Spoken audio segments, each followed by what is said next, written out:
Umani ng papuri ang paglagda ni Pangulong Aquino ng Universal Healthcare Act of 2013. Ayon sa mga kinaukulang ahensya, naging makabuluhan ang paggunita ngayong Hulyo ng Nutrition Month na nakatuon sa pangangalaga ng kalusugan ng sambayanan.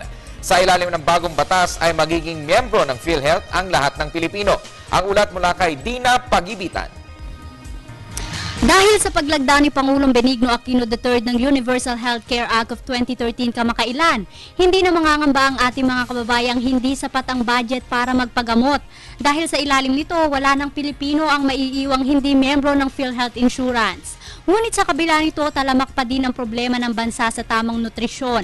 Kabilang na dito ang isyu ng gutom at malnutrisyon.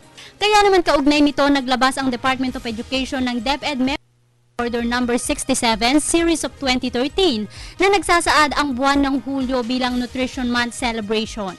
Layo nito na maging aware ang lahat, lalo't higit ang mga magulang sa nutrisyong dapat ibigay sa kanyang mga anak.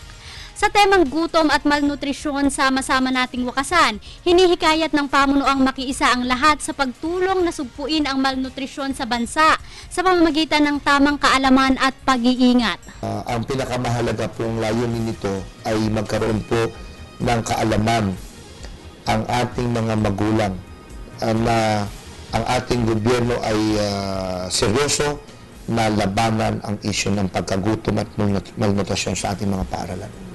Paalala rin ng DepEd ngayong Nutrition Month celebration. Ating pong tandaan na ang ating mga anak ay makakapag-aral po lamang kung ang kanilang kalusugan at ang kanilang kalagayan ay maayos at sila po ay nasa tamang isipan. Para sa Telebisyon ng Bayan, ako si Dina Pagibitan.